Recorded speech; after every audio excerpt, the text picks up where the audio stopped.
Just a little paragraph.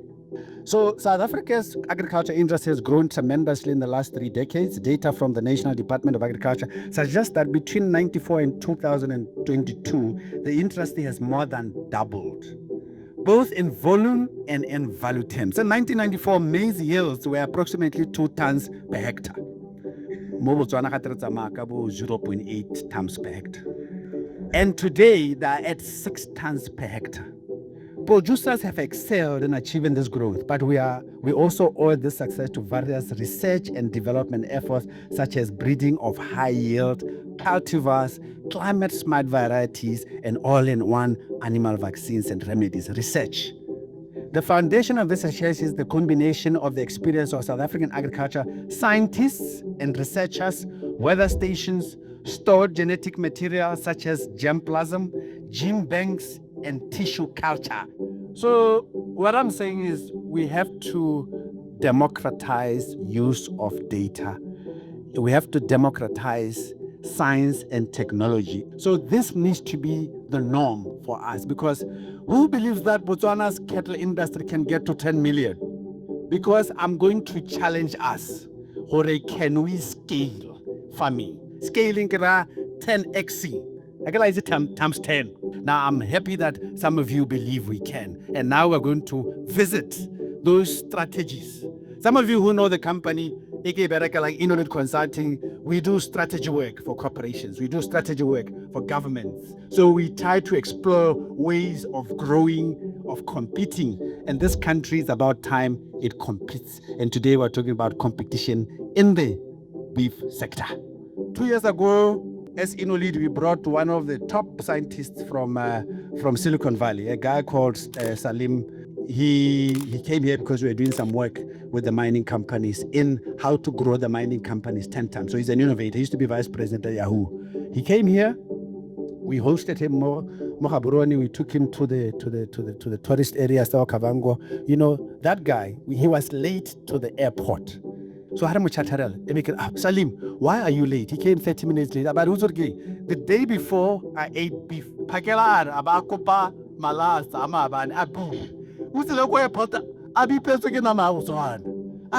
don't know how you guys do your beef, but this is the best beef I've ever tasted. Hallelujah! So the issue is, as Sandvelt, can we be bullish? 1978, we had about 3 million cattle. How can we have 3 million cattle? And then today, with all the education, we've got better schools, we've got universities, but the trend is going the other way. Yeah, we've got technology, we're using smartphones, but the cattle numbers are going down. So we're going to see how we can reverse that. Now, let's visit what's happening around the world. Okay, this is what's happening around the world, because we have to contextualize globally what it means their market. Now, I want to confirm to you what the market is there. It's massive. Approximately 500 billion in 2023, and globally it grows by 4.2%. When a sector grows globally by 4%, that's a hell of a growth. And in Africa, it's also growing. They're estimating that by 2035, it will be a $40 billion market. As for Botswana, cattle farming is the largest agriculture sector, contributing about 80% to agriculture. So again, it's a major contribution to GDP. And we contribute 1.6% to GDP as the beef sector. Sandvelt, out of that 1.6, they contribute 0.9%. Now, why beef? Now, there's people who are becoming more health conscious. There are consumers who want leaner cuts and grass-fed beef, driven by concerns around health and sustainability. Also, premium and specialty beef, the high-quality premium beef cattle breeds like Wagyu and Angus. Alternative proteins, convenience and ready-to-eat products. One of the big things that we don't do in terms of R&D and science is the world. They're saying a city like Kinshasa, by 2050, it will have almost 150 million people. Kinshasa. So a lot of the big cities, they're going to demand quick foods. Now, can we package beef in a very innovative way where people can grab it on the way? These are the things that we should be looking at. Now, just to remind you about the numbers. 1.7 million has been tossed around. It's true. The offtake at tops, when BMC was making a bit of money, was 300,000. Now we're talking about 150,000 in terms of outtake from these. Sandvelt, out of the 1.7 million, Sandvelt produces, or the head is 952,000, so almost a million. Sandvelt has almost a million head of cattle. You realize Sandvelt is an economic zone. We are an economic zone, and let's treat it as such. Related to that is the calving rate. Calving rate in Botswana, this is from the Minister of Agriculture many years ago, was 40%. I read another article, it is around 56%, so it's improving. And I suspect it's because of the commercial farmers. Because at communal level, you have to struggle to get good calving rates, admittedly from the communal farmers themselves. So yeah, if you compare to the region, we said beef sector 1.6% to GDP. In Namibia, it's 6.5%. It's a lot higher. And I think it's because they don't have as many diamonds like us. In South Africa, beef sector is about 1% to GDP, and it's partly because their crop and poultry is a lot bigger. Current landscape in Africa is like this. The population of the world is predicted by 2050. I got a little bit of a it's predicted to be 9 billion. 9 billion.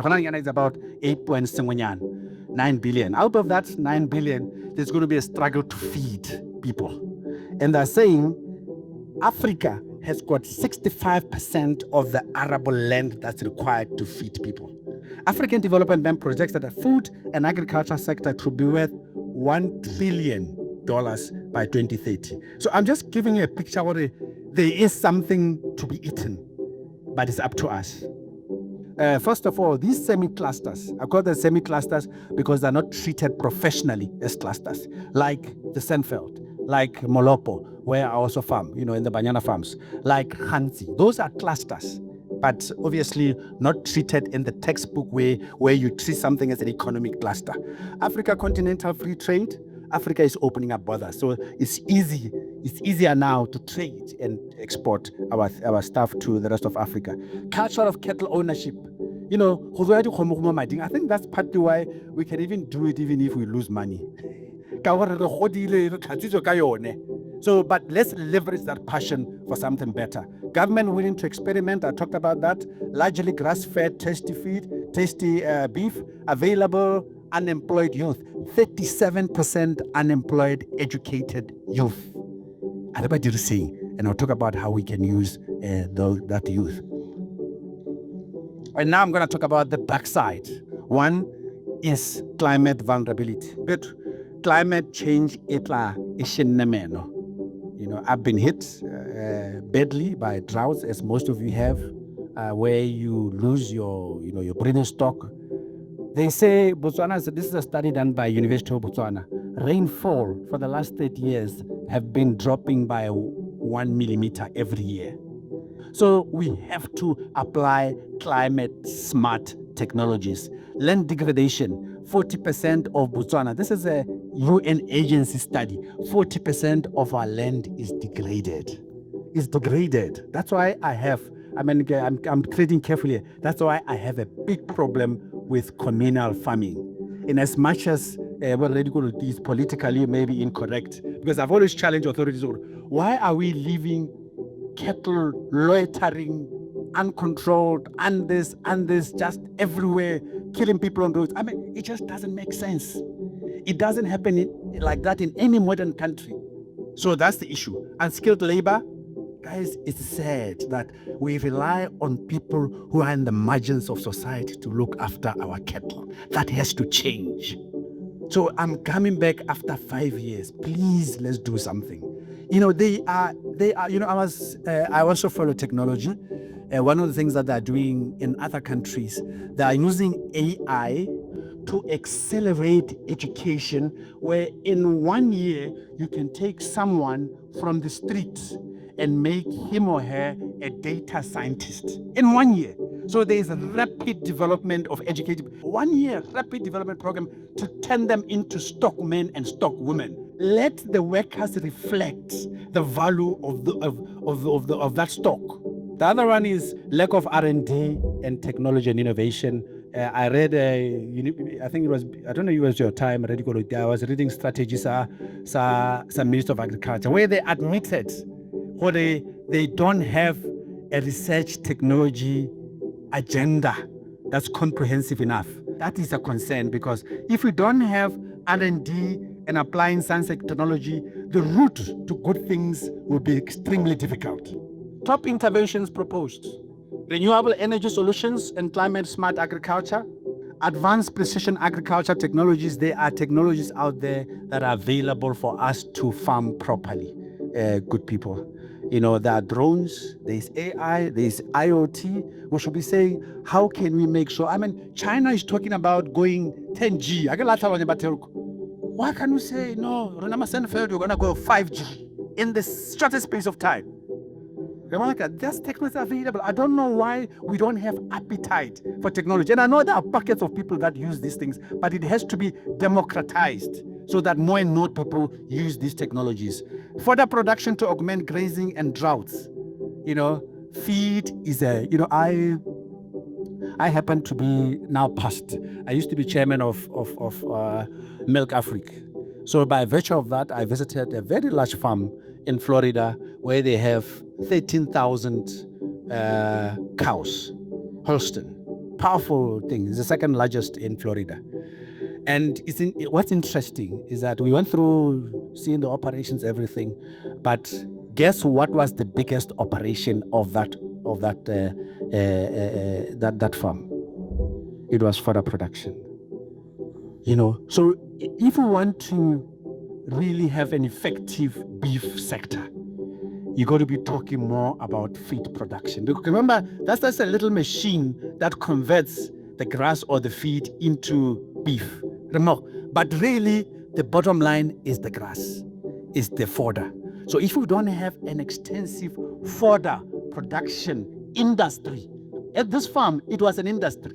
So we need to look at feed in a big sense. Implementing sustainable water management practices, land rehabilitation and sustainable plan. We have to rehabilitate this 40% that we're losing. So this is the plan. We call it the Cattle 10 Million Accelerator Program, Building Botswana's Livestock Superpower, a strategic initiative to grow Botswana's national herd from current 1.7 million to 10 million by 2040. Driven by data, sustainability, green tech, youth enterprise, smart investment geared at scaling the beef industry. That is the objective. A 10 million cattle accelerator program where we scale Botswana's sector, including the Sandvelt. The Sandvelt, remember, is the biggest. So it's got to start here. So that's the objective. And the first thing, so for land degradation, we have to do what they call a national rangeland audit. And we have to start using that satellite. So I've got here BotSat-1 satellite mapping, creating digital maps of grazing zones and vegetation health. On-ground assessment, test soils, measure grass biomass, record water access points, and classification of the areas. Which ones are seriously degraded, because you're going to approach it a different strategy, which one is not too bad, and then we have a different strategy, and then we can classify Sandvelt, have the map of the Sandvelt, and classify how the state of our grazing. That's an urgent one. A foundational exercise to determine Botswana's sustainable grazing capacity. The NRA, the National Rangeland Audit, will provide science-backed data on carrying capacity, degraded areas, and water availability. And then we classify the areas into high potential, moderate, degraded, recoverable, conservation low. Okay, so the team at Inolid, we did graphs to see based on the land. We haven't finished the project. We're still working on it, because we said, as an example, we said one of the biggest farmers in Botswana is Mr. I don't know Rautenga, whether he will be upset that I mention his name, but it's Mr. Head somewhere, Mr. Lemke, saying he's got 6,000 breeding cows. What if we have 100 or 200 farmers scaled to 6,000 breeding stock? If it's 100, it means we'll have 600,000 breeding stock. Nice one. And guys, bad thing, I know each one of you, I know the guys here that know how to scale. They are just limited. And it should be such a huge opportunity. So 600,000, and then you say out of that 600,000, calving rate, By that time, it will be 80%. So 80% of 600,000, that's about 480,000. And then you say, out of that, remember we are using the females to further produce. So we take 280 police to BMC. And this is just based on, and now we're at 300,000 almost possible to go to BMC. So if you can, so that's just a targeted quick win, because we have farmers who are prepared to put their money, their sweat, give them the land, give them a good grading area, do tenders, say we're now Sahale, the honor marks, go. That's the idea. Phase 2 is the scaling of the national heads, and it has to start with growing of the land in terms of the feed program. So ensuring sustainable expansion aligned with the ready. So here we're looking at 2025. We go to 2025, we have 1.7 million. 2027, we say 3 million. So hopefully we can look at 5 million in 5 years. That sounds quite nice, isn't it? 5 million in 5 years, okay? And then 2035, 7.5 million. 2040, 10 million, baby. That's possible. And we've got all the ideas, but that can go into planning that program. What can be part of it? We just pulled some pockets of such a program. First is the genetics uplift. We need to stop this thing of haphazard genetics. If this climate thing continues, what will happen to these breeds which are very sensitive to this environment? So we need to develop what are the superior breeds for Botswana that are meshed to the rangeland zones and for optimal performance. Remember, we've done rangeland and we've zoned the areas, so we can say, no, Boran is there, Akizuru Musi, Musikwa, that was Cimentas based on, because Botswana is a huge country, so you can actually categorize which breeds for this area and make sure that those are the ones that get supported. In mobile AI services deployed at grade A and B zones, these are the high areas where the grazing is very good, doing embryo transports and so forth. And then breeding centers. I was reminded when you talked about this area. Well, this is the area that could be an extension area, breeding center, where also technology and research area for that to collect all the data so that we do informed decisions. Even with breed type, it's informed because you've studied the humidity, you've studied your rangeland, you studied your grasses, and you know what, this is the right breed for this area. So the other one is obviously, I talked about it, we've called it Feed Botswana. Feed Botswana meaning feeding beef through development of fodder.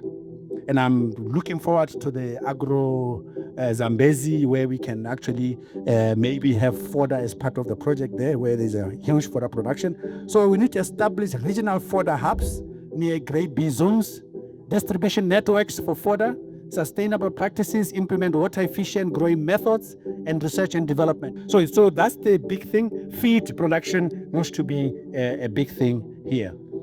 And then the last one is as part of the program, youth heads. We call them youth heads, where you have accelerated programs for these youth who are unemployed, but we want to orientate them into the beef sector.